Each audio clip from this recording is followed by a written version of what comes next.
constitucionalista y lo citamos para poder analizar esta idea que ha surgido dentro de la Asamblea Nacional de aprobar la posibilidad de derogar la ley de inversiones. Y lo han hecho pues acudiendo al 140 de la Constitución, que dice que puede la Asamblea entrar a modificar o derogar un proyecto de ley de urgencia económica que haya entrado sin debate y sin discusión, sino por el Ministerio de la Ley como decreto. ¿Es esto así, Ismael? Buenos días. Hola, Janet, buenos días, un abrazo para usted, un saludo para quienes nos están mirando y escuchando. Esta siempre ha sido una discusión, digamos, interesante respecto a si la Asamblea Nacional puede entrar por iniciativa propia, como están buscando en el caso de la Ley de Sostenibilidad Fiscal, a derogar decretos que se han publicado en el registro oficial como decretos ley tras el silencio de la Asamblea Nacional, como ocurrió el año anterior con la Ley de Sostenibilidad Fiscal. Y nosotros tenemos algunos antecedentes. El primer antecedente es el del famoso impuesto verde, ¿no? Que se derogó sin iniciativa presidencial.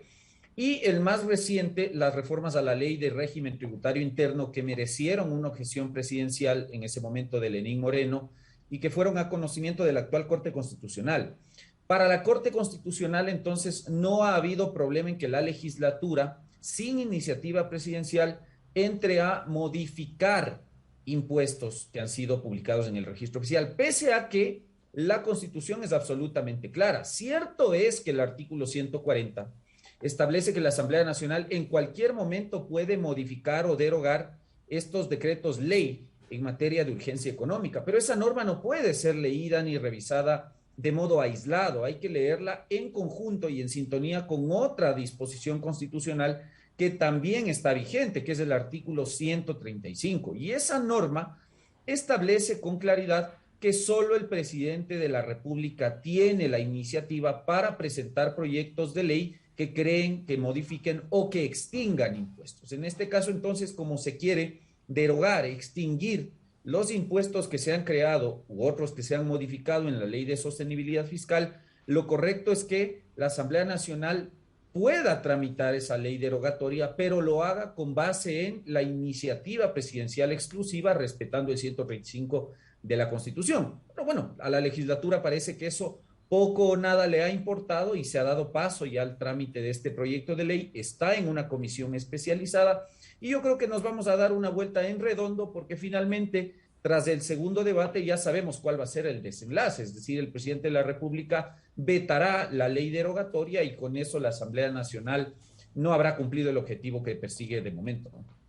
Claro, a menos de que consiga los votos, que si no me equivoco son 95, para poder ratificarse en el texto original y aprobarlo de esa manera. Pero ya sabemos que pues, en la Asamblea no hay la organización suficiente como para lograrlo. Pero bueno, ese sería como otro camino que podría tomar. Pero aquí sí me pregunto por qué la Constitución tiene estas líneas de contradicción.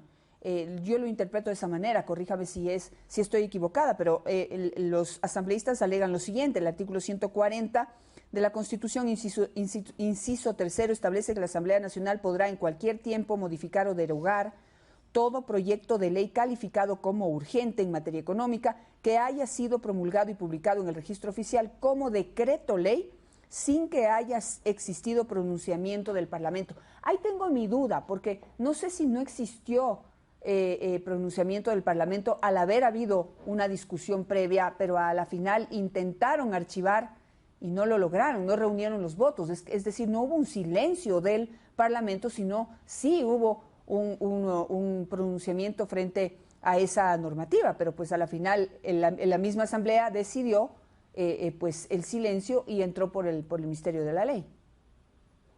A ver, eso es cuestionable, ¿no? Porque esa misma legislatura que el año anterior, y me refiero principalmente al bloque correísta, que ahora persigue férreamente la derogatoria de esta ley, cuando tuvo la oportunidad de hacer lo que permite el artículo 140 de la Constitución, que es negar y archivar la ley, no lo hizo. Recordemos que ellos votaron en abstención al momento en que una legisladora mocionó en el segundo debate que se archive y se niegue la ley. ¿Qué hizo el correísmo? Abstenerse. Y ahora se dan cuenta que ese error ha generado, obviamente, que la ley pase por este famoso Ministerio de la Ley, que esté en vigencia y que todo ese régimen tributario que se creó a la sazón de esta normativa empiece a aplicarse y afecte naturalmente al bolsillo de la gente. Entonces, para congraciarse con su electorado, ahora buscan atropellar el artículo 135 de la Constitución, prescindiendo de la iniciativa presidencial exclusiva en esta materia. Yo le diría que no hay contradicción entre el artículo 140 y el 135 de la Constitución. Lo que pasa es que la norma, el 140, efectivamente reconoce una facultad que tiene la Asamblea Nacional, que además está en el artículo 120 de la Constitución, que es crear, modificar o derogar leyes en términos generales. Y en el caso de las tributarias también, es decir, nadie está poniendo en discusión que la Asamblea puede derogar la ley de sostenibilidad fiscal. Lo que pasa es que hay que distinguir la potestad legislativa de derogación de la ley de la iniciativa que se tiene para presentar el proyecto de ley a fin de que la Asamblea Nacional dé trámite a esa derogatoria.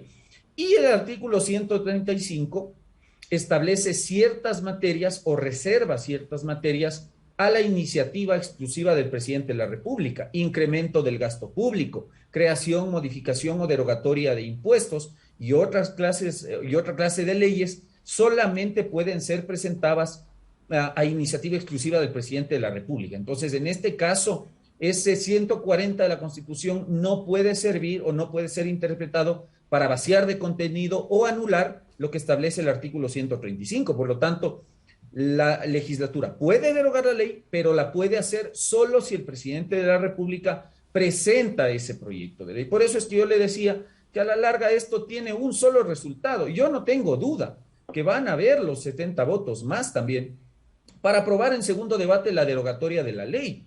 El gran problema es que luego, conforme el 138 de la Constitución, esto tiene que ir al veto presidencial y no creo que el presidente de la República vaya a sancionar esa derogatoria, es decir, va a vetar la ley, ¿no? La vetará seguramente de modo total, generando el efecto que usted ya anticipaba hace un momento, que es que se vayan a requerir 92 votos para que después de un año de presentar esa objeción total, la Asamblea Nacional pueda ratificarse en el texto originalmente aprobado. No creo que el presidente vaya a vetar una eventual ley derogatoria por razones de inconstitucionalidad, porque, ya le insisto, la Corte Constitucional en el año 2021, al resolver una objeción presidencial donde se discutía lo que estamos discutiendo usted y yo ahora, la Corte permitió que en estos casos la Asamblea Nacional modifique leyes que crean impuestos sin contar con la iniciativa del presidente de la República, que en esta materia es exclusiva. Así que ya veremos en su momento si es que la Corte, que además ahora ha sido renovada parcialmente, va a contradecirse o va a cambiar de criterio. Pero hasta el momento eso es lo que... Pero para eso se necesitaría que haya una consulta. Si no hay una consulta, pues la Corte Constitucional ahí no sé si por iniciativa propia puede entrar a analizar esa decisión. No, lo que se necesitaría es que el presidente objete la ley derogatoria por razones de inconstitucionalidad. Lo que pasa es que usted en el ámbito de las objeciones presidenciales tiene dos tipos: las objeciones por razones de generalidad y las objeciones por razones de inconstitucionalidad. Si es que el presidente decidiera que en este caso la derogatoria a la ley de sostenibilidad fiscal es inconstitucional, tiene que formular una objeción por razones de inconstitucionalidad, en cuyo caso, conforme el 139 de la Constitución, esto va a manos de la Corte Constitucional. Y finalmente la Corte tendrá que decidir si se ha violado o no el artículo 135 de la Constitución. Pero yo le insisto, si es que este escenario llega a producirse, que yo no creo que el presidente lo vaya a hacer, porque entiendo que su equipo jurídico conoce de este precedente que le estoy comentando. De hecho, lo tengo yo por acá, es un dictamen del año 2021, es decir, del año anterior apenas, y difícilmente la Corte se va a contradecir. Entonces, no creo yo que el presidente objete por razones de inconstitucionalidad, mande a la Corte para que la Corte le devuelva diciendo no hay vicio de inconstitucionalidad y la ley está bien derogada, con lo cual entonces el presidente perdería totalmente la partida. Por eso creo yo que él apuntaría más bien a una objeción total por razones de conveniencia, con lo cual se produce el efecto de que la ley se congela por el siguiente año y la Asamblea solo puede ratificarla al cabo de ese año con el voto conforme de los 2/3 de sus integrantes, 92 votos, que no sé, veremos, yo creería que sí los hay para este tema, ¿no?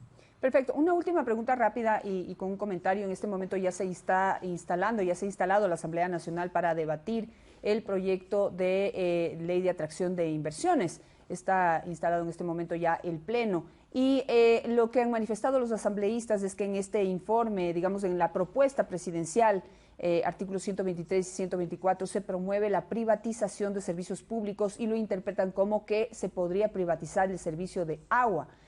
No sé si usted los ha revisado y si realmente se puede interpretar de esa manera. Yo los he revisado y realmente no los leo de esa manera, pero no sé si usted considera y está de acuerdo con que hay que tener esa previsión, digamos, frente a estos artículos. A ver, a mí me preocupa que los legisladores objeten o se opongan a los proyectos de ley sin abrir la Constitución. Porque si usted revisa la Constitución entre los artículos 313, 314, 315, 316, usted sí va a encontrar que excepcionalmente el Estado puede delegar o concesionar a la iniciativa privada, es decir, permitir que el privado participe de la gestión de sectores estratégicos dentro de los cuales se encuentran los recursos hídricos y también en la prestación de servicios públicos. Es decir, eso la Constitución no prohíbe. Me parece a mí que los legisladores confunden, yo le diría abismalmente, la figura de la concesión con la figura de la privatización. Hasta donde yo he visto y coincido con usted, la ley no está privatizando nada. Sencillamente está acogiendo el criterio de excepcionalidad que establecen estas normas constitucionales y está permitiendo que el privado participe de la gestión de servicios públicos y el manejo de sectores estratégicos. Eso es lo que está haciendo la ley de inversiones. ¿Eso es una violación a la Constitución? No. Por lo tanto, oponerse en estos términos, como lo ha hecho ya Pachacuti, anunciado Izquierda Democrática, y ya lo ha hecho el correísmo también, como no podía ser de otra manera, naturalmente implica que eso resulta del desconocimiento de nuestros legisladores de la propia norma constitucional y del propio Código Orgánico Administrativo que hace rato, verá que el Código Orgánico Administrativo se aprobó en la época del correísmo y esa norma ya habilita a construir las famosas alianzas público-privadas, que es lo que está ejecutando finalmente el proyecto de ley de inversiones. Así que yo no le veo aquí ninguna razón para oponerse a esta buena posibilidad de que haya más empleo y de que haya más inversión en el Ecuador. Francamente, yo no entiendo la posición de estos tres partidos políticos. Y yo tampoco la entiendo, Ismael, y vamos a ver qué es lo que ocurre el día de hoy, porque pues más allá de que se esté de acuerdo o no se esté de acuerdo, que haya una u otra interpretación, ese precisamente es el trabajo de la Asamblea Nacional, poder hacer esos aportes para prevenir que uno u otro artículo sea interpretado de una manera equivocada y pueda generarse, por ejemplo, una privatización de un bien público, que es una locura pensar que alguien en sus cabales puede proponer eso en una normativa. Pero bueno, pues vamos a ver qué es lo que ocurre el día de hoy. Le agradezco mucho por su análisis de ambos proyectos. Estamos en contacto, Ismael. Que tenga un buen día. Un abrazo, Janet. Buenos días.